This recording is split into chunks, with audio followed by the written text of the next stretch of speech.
학습 포트폴리오 만들기의 내용을 설명드리겠습니다. 제가 부제목으로 자기 주도와 자기 성찰 학습의 결과물로 표현해 놓았습니다. 학습 포트폴리오 만들기는 자기 주도 학습, 자기 성찰 학습과 밀접한 관련이 있습니다. 이 부분에 대해서 구체적인 학습 포트폴리오 만드는 방법하고 실제 사례, 그 다음에 구성들이 또 질문하고 그 다음에 관련 Q&A를 제가 설명하겠습니다. 먼저 학습 포트폴리오 필요성을 설명드리면은 왜 학습 포트폴리오를 만들어야 할까요? 이게 이제 핵심 질문에 해당합니다. 어, 여러분이 학습 포트폴리오를 만드는 것은 여러분에게 이제 중요합니다. 먼저 그 이유를 보면은 배운 내용을 쉽게 잊어버린다면 무엇을 해야 할까요? 이 질문은 이 질문이 나오게 된 이유는 어, 제가 교육을 비유하는 한 가지 방법 중에서 냉동 피자라는 비유가 있습니다. 냉동 피자는 우리가 그 피자를 보관하기 위해서 이렇게 얼려놓는 것인데 보관을 해서 꺼내 먹는 뭐 그런 의미보다도 어, 예를 들어서 이건 비유적인 것입니다. 예를 들어서 뭐 피자를 맛있는 피자를 시켰습니다. 시켜서 냄새도 맡고 그 다음에 토핑도 뭐가 올려 있는지도 보고 그런 다음에 그것을 먹지 않고 그냥 냉동실에 넣어버립니다. 그리고 냉동실에 넣어버리고 그 냉동실에 계속 피자가 이렇게 있는 상태를 말한 것입니다. 즉 다시 말하면은 학생들이 무엇을 공부하는 과정에서 학습 내용을 제대로 자기가 이해하고 기억하고 자기 것으로 내면화하는 과정이 반드시 있어야 되는데 그걸 실제로 이렇게 피자로 말하면 먹지 않고 그냥 그대로 보관해 놓는다는 것입니다. 이때의 보관이라는 것은 즉 기억하지도 않고 이해하지도 않고 즉 복습하는 과정이 없게 됩니다. 따라서 우리 교육의 한 가지 문제점 중에 하나가 예를 들어 시험을 통해서 입시 위주 시험이나 정답만 찾는 이런 시험들 때문에 배운 내용이 자기 것으로 이렇게 만들어지지가 않습니다. 즉 스스로 공부하고 그다음에 배운 것에 대해서 성찰하고 또 그것이 자신하고 어떤 관계가 있는지를 파악하는 것. 그게 피자를 시켜서 자기가 먹어서 자기 걸로 만드는 과정이 그게 우리가 공부를 하는 이유가 되고 또 배움의 목적이 됩니다. 하지만 학생들이 배우고 난 다음에 공부하고 난 다음에 그냥 잊어먹습니다. 또뭐 예를 들어서 한 학기가 지나면 기말고사 끝나면 다 잊어먹고 또 지난 학기 거에 뭐 배웠는지도 무슨 과목 또 어떤 내용을 배웠는지에 대해서도 기억을 못하는 경우가 너무 많습니다. 그래서 저는 잘못된 교육을 비유하는 한 가지 방식으로 학생들이 어떤 지식이나 뭐 기능이나 태도나 이런 것들을 배우게 되면 자기 걸로 만들고 그 과정에서는 기억할 것은 기억하고 이해할 것은 이해하고 그다음에 그것들을 복습하고 성찰하는 과정을 위해서 반드시 무언가가 이렇게 필요합니다. 그 무언가가 바로 학습 포트폴리오에 해당합니다. 두 번째는 학습자가 자신의 배움에 관심이 없다면 어떻게 해야 할까요? 이 질문은 가르치는 사람에게 아주 중요한 질문입니다. 즉, 가르치는 사람이 무엇을 가르치는 활동을 하더라도 학생들이 참여하지 않고 또 학생들이 그것에 대해서 관심 갖지 않고 흥미를 갖지 않는다면은 어, 가르치는 사람 가르침이라는 것이 생겨날 수가 없습니다. 배우는 것은 학생이 배우는 것이지 교사가 배우는 것은 아니기 때문입니다. 그래서 학생들이 학습 내용이나 학습 과정에 적극적으로 참여하고 또 그것들을 자기 걸로 만들 수 있게끔 어떻게 가르치는 사람이 도와주고 안내할 것인가 그런 목적에서 이 학습 포트폴리오가 필요합니다. 세 번째는 학습 과정을 어떻게 평가할 것인가입니다. 여러분 이 두 가지를 구분하셔야 되는데요. 첫 번째는 학습 내용이 있고 학습 과정이 있습니다. 어, 입시 교육이나 이제 정답만 찾는 이런 평가나 배움에서는 어떤 문제점이 있다면은 학습하는 과정에 대해서는 평가를 받지 못하는 경우가 있습니다. 제 개인적인 사례를 좀 들으면은 제가 이제 학교 다닐 때, 뭐, 그 대학에 다닐 때 같은 과에 아주 머리가 좋은 학생이 있었습니다. 그 친구는 뭐 평소에 수업도 잘 들어오지 않고, 그 다음에 그 과목에 대해서 성실히 공부하지도 않습니다. 음, 그런데 시험 보기 며칠 전에 친구들 노트를 빌리거나, 그 다음에 친구들이 정리해 놓은 그런 족보라고 해야 되겠죠? 그런 것들을 달달달 외운 다음에 시험 볼 때 그걸 그대로 써서 결국은 다른 학생보다 더 좋은 점수를 받는 경우가 있었습니다. 그러면은 분명 평가에서 학습 내용을 분명히 아는 것도 평가받아야 됩니다. 하지만 평가라는 것은 결국은 학습 과정까지도 평가돼야 됩니다. 그래서 여기서 학습 과정을 어떻게 평가할 것이라는 것은 얼마나 자기가 배우는 과정에 있어서 성실하고 또 배우는 과정에 최선을 다했는지, 그 다음에 그 최선을 다한 거에 얼마나 그 성과가 있는지에 대한 것을 평가를 해야 한다는 것입니다. 이런 부분들은 상대 평가를 할 것이냐, 또는 절대 평가를 할 것이냐, 또는 능력 평가를 할 것이냐, 이걸 조금 더 정확하게 교육 평가에 대한 용어로 설명하면 규준 참조 평가, 준거 참조 평가 또는 능력 참조 평가라 해서 평가하는 방식이 여러 가지가 있습니다. 상대 평가로 해서 단지 그것만 평가하는 것도 있고, 준거만 그 도달하게 되면은 요 평가를 하는 경우도 있고, 또 학생 개개인의 수준이나 또 학생 개개인의 관심이나 흥미에 맞춰서 그것을 고려해서 평가하는 것도 상대평가나 절대평가나, 즉 규준이나 준거 참조 평가와 다른 형태의 평가의 하나의 방법입니다. 따라서 학습 포트폴리오는 학습 과정에 대해서 평가하는 것이 포함되어 있는 일종의 수행 평가가 됩니다.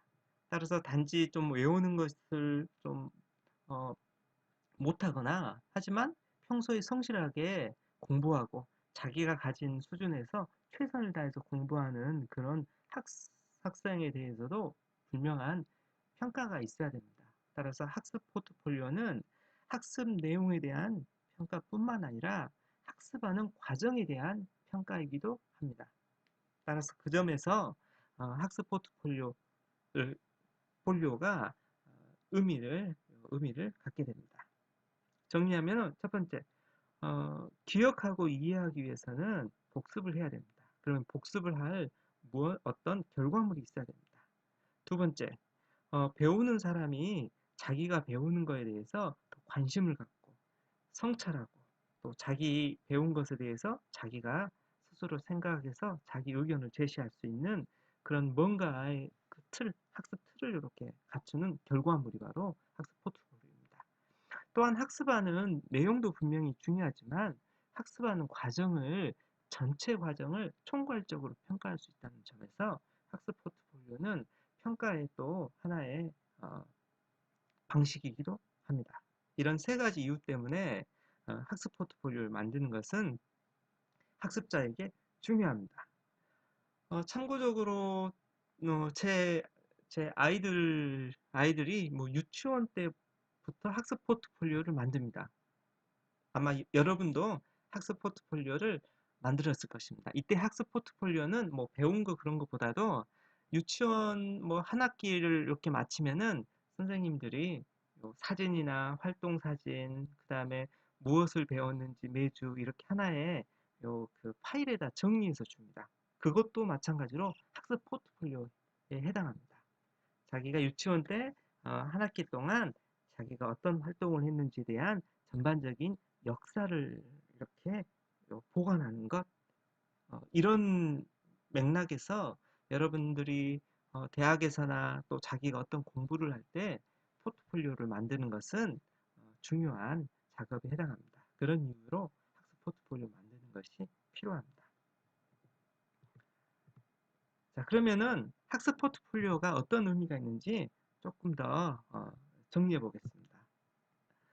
포트폴리오란 말은 원래 그 주식이나 경제학 용어에서 많이 등장합니다. 예를 들어서 그 투자를 할 때 포트폴리오를 이렇게 구성한다는 게 있습니다. 예를 들어서 어떤 자기 그 자산이나 이런 것들 늘리는 데 있어서 또는 투자를 할 때 한 군데다 왕창 이렇게 투자를 하게 되면 만약에 그게 이렇게 잘못이 되면은 망하게 됩니다. 그래서 계란은 한 바구니에 같은 바구니에 담지 말라는 이야기가 있습니다. 그래서 여러 군데 투자를 분산해 놓고 한쪽이 이렇게 좀 무너지더라도 다른 것을 좀 보존할 수 있게 해서 우리가 포트폴리오라는 용어를 경제학에서도 그렇게 쓰기도 합니다. 하지만 교육학에서는 이 포트폴리오는 배움에 대한 자기 성찰 작업에 해당합니다. 두 번째, 개개인의 장기간 변화 과정을 종합적으로 평가하는 수행평가의 하나가 학습 포트폴리오입니다. 세 번째, 학생 자신의 지식이나 기능을 보여주는 산출물 또는 결과물이 학습 포트폴리오에 해당합니다. 어, 이걸 조금 더 명확하게 좀 정의해 보면은 학습 포트폴리오는 일련의 학습 과정과 학습 내용을 지속적이고 체계적으로 정리한 학습 결과물이 학습 포트폴리오에 해당합니다. 이 학습 포트폴리오는 학습 과정과 결과를 시각화합니다. 즉, 시각화한다는 것은 무엇을 배웠고 어떤 결과물을 냈는지 눈으로 이렇게 보일 수 있게끔 나타내주는, 표현하는 것이 바로 학습 포트폴리오고, 어, 이걸 통해서 학습 활동에 대한 자기 성찰이 결국은 학습 포트폴리오의 목적이기도 합니다. 즉, 배운 내용에 대해서 자신이 성찰하는 것입니다.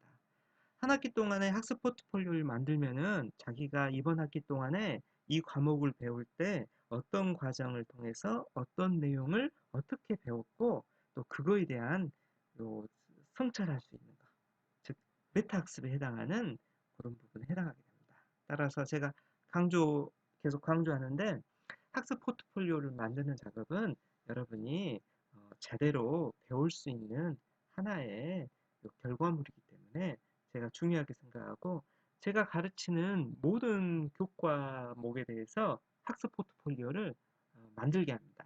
지금 몇 년, 한 5년, 6년 전부터 어, 제 과목을 수강하거나 저하고 같이 공부하는 이런 활동을 하는 사람들은 학습 포트폴리오를 만들어서 자기가 무엇을 배우고 있고 또 무엇을 배웠는지에 대한 결과물들을 이렇게 정리합니다. 바로 이런 것들이 학습 포트폴리오의 정의라고 볼 수 있습니다. 자, 그러면은 학습 포트폴리오 만들기로 한번 보겠습니다. 이 만들기는 먼저 준비물이 있습니다. 준비물은 음, 클리어 파일이 먼저 필요합니다. 보통 클리어 파일이 40페이지 정도 되는 클리어 파일이 있습니다. 클리어 파일이 작은 게 그 10장짜리 얇은 것도 있고 비닐 든 거입니다. 그 다음에 그게 20개 든 것도 있습니다.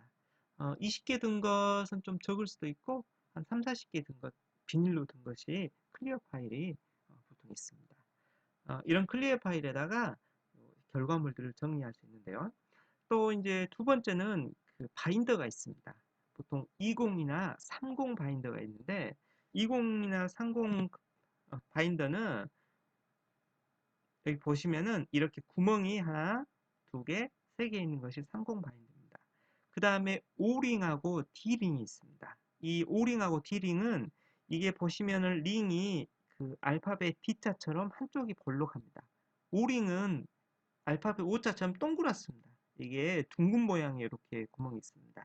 그리고 이 두께에 따라서 3cm짜리, 5cm짜리, 뭐 10cm짜리, 20cm짜리가 있습니다.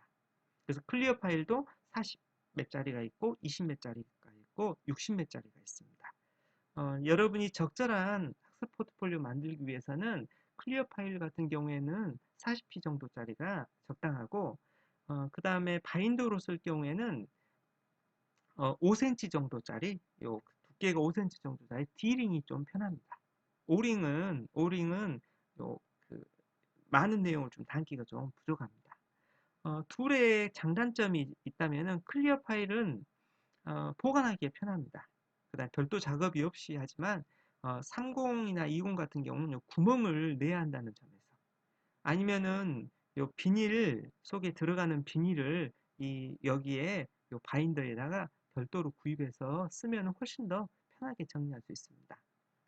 그래서 요 묶어진 클리어 파일보다도 비닐 20매짜리나 뭐 20매짜리 비닐만 된 걸 사서 이 바인더에 넣어서 사용하시면은 조금 더 편하게 사용할 수도 있고, 보통은 그냥 클리어 파일에다가 작업하셔도 괜찮습니다. 그 다음에 악보를 보거나 작사용으로 하는 또 클리어 파일도 있습니다. 뭐냐면은 클리어 파일이 원래 비닐로 다 덮여 있는데 위아래만 비닐이고 중간에는 이렇게 비어 있는 것도 있습니다. 그래서 그것은 바로 필기도 할 수 있는 장점이 있습니다. 여러분들이 적절한 요 파일을 찾아서 쓰시면 됩니다. 일단은 40p 정도짜리가 필요합니다. 10장이나 10페이지나 10장이나 뭐 20장짜리 보다 40매짜리가 좀 더 필요합니다. 그 다음에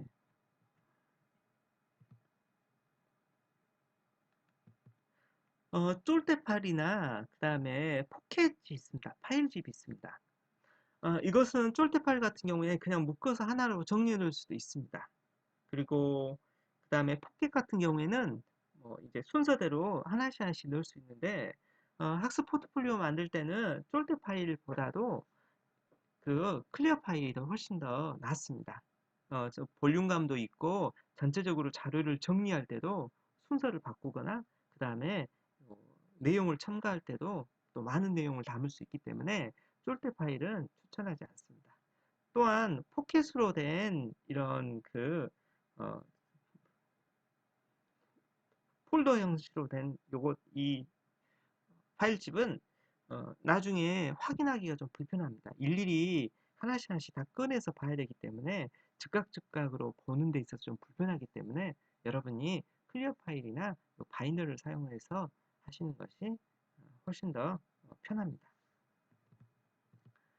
자, 그러면은 구성물을 보겠습니다.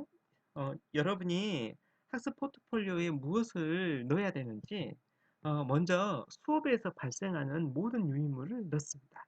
뭐 강의 기획서, 그 다음에 유인물, PPT 유인물 같은 거, 또 수업 퀴즈, 또 보고서 작성했으면은 그 보고서 출력한 거, 또 수업을 준비하기 위해서 마인드맵을 그렸거나, 그 다음에 질문을 만들었거나, 이런 수업 준비물 같은 것들을 전체를 집어넣습니다.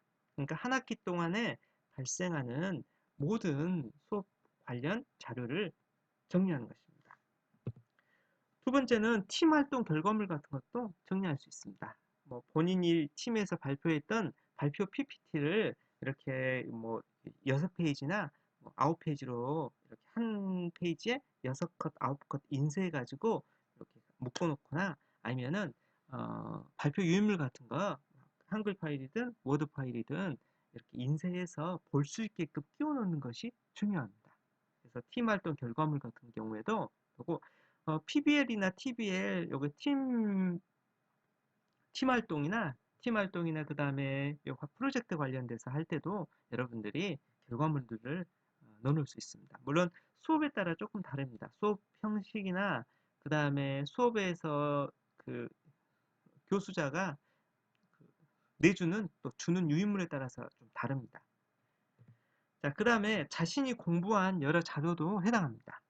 만약에 중간고사나 기말고사 때 자기가 공부했던 흔적들도 괜찮고, 또 수집한 자료 같은 거나 인쇄물도 요 학습 포트폴리오에 넣어놓습니다. 이런 구성물로 학습 포트폴리오를 만듭니다. 정리하면은 이런 클리어 파일에다가 수업 시간에 교수자가 나누어 줬던 유인물 같은 것들, 그 다음에 퀴즈 같은 것들을 만들었던 것, 또 자신이 찾았던 자료 같은 것들, 이런 기타 등등 것들을 이제 한 군데에 모아 놓는 것입니다. 이렇게 모아두면은 분실하지도 않으면서 전체의 내용을 다 확인할 수 있다는 점에서 꼭 필요합니다. 학습 포트폴리오의 일반적 구성을 좀 보겠습니다. 학습 포트폴리오 안에 들어갈 수 있는 것들은 다음 같이 구성 요소를 좀 보겠는데요. 어, 하나씩 하나씩 살펴보면은 강의 계획서가 있습니다. 그 다음에 수업 준비물 또는 수업 유인물, PPT 유인물이 되겠죠. 그 다음에 수업 퀴즈, 또 수행평가, 또 학습 자료 등이 있을 수 있습니다. 좀 예를 들어서 설명하면은 수업 준비는 보통 이제 과목마다 좀 다를 수 있습니다. 뭐 질문을 만들거나 또는 마인드맵을 그리거나 이렇게 수업을 준비하는 활동들입니다. 수업 유인물은 실제 수업에서 나오는 결과물들입니다. 예를 들어서 어, 교수자가 PPT 유인물을 이렇게 주게 되면 그게 수업 유인물에 해당하고 그 다음에 또 수업 자료로 활용할 수 있는 마인드맵을 이렇게 줬을 때도 그것도 이제 수업 유인물에 해당합니다. 수업 퀴즈는 매주마다 수업이 끝난 다음에 작성하는 퀴즈에 해당합니다. 제 수업에서는 대부분 매주마다 배운 내용에 대해서 정리하고 그것에 대해서 성찰하는 그런 과정이 포함되어 있습니다. 그래서 이 수업 퀴즈가 거기에 해당합니다. 그 다음에 수행평가는 뭐 책을 읽고 보고서를 작성하거나 예를 들어서 이건 과목마다 다를 수 있습니다. 책을 읽고 보고서를 작성하는 과정에서 나오는 결과물들이 바로 수행평가에 해당하는 것들입니다.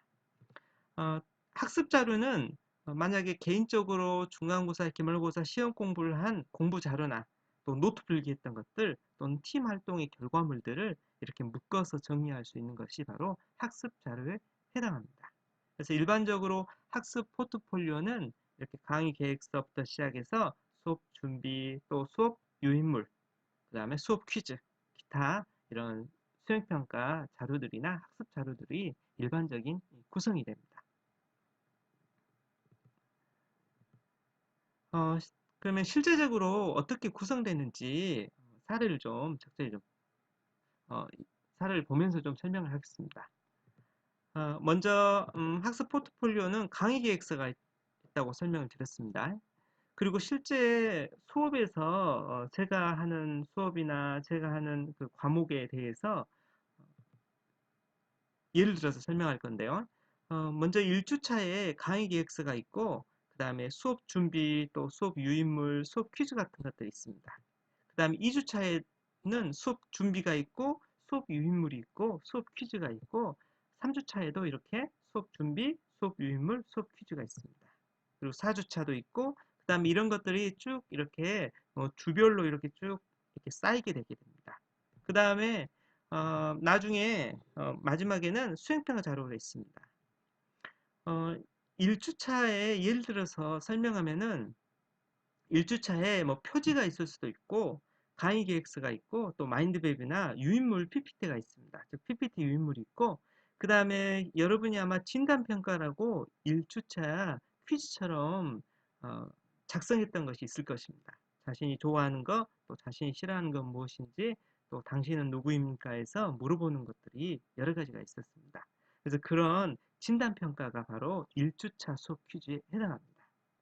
자, 그럼 1주차에는 표지나 강의 계획서나 또 마인드맵이나 그다음에 유인물 같은 것들이 해당하게 됩니다. 예를 들어서 이건 예를 들어서 제가 했던 것 중에서 예를 들어 제가 몇 개 좀 샘플을 좀 보여드리면은 어, 교육학 같은 경우에는 뭐 샘플로 해서 표지가 있는데 이 표지는 아직 올려놓진 않았습니다. 이 표지는 개별적으로 제가 과목마다 올리고 그 다음에 여러분들이 다운받아서 쓸 수 있게끔 이 표지를 올려놓겠습니다.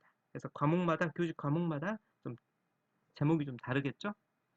그 다음에 강의 계획서가 있습니다. 이 강의 계획서 즉 수업 계획서는 1주차에 유인물로 제가 올려놓았을 것입니다. 그리고 이제 면대면 수업이었다면은 제가 이걸 인쇄해서 직접 들었을 텐데 지금 이제 온라인 강의가 이루어지는 상황에서는 이 강의 계획서가 이렇게 올려져 있습니다.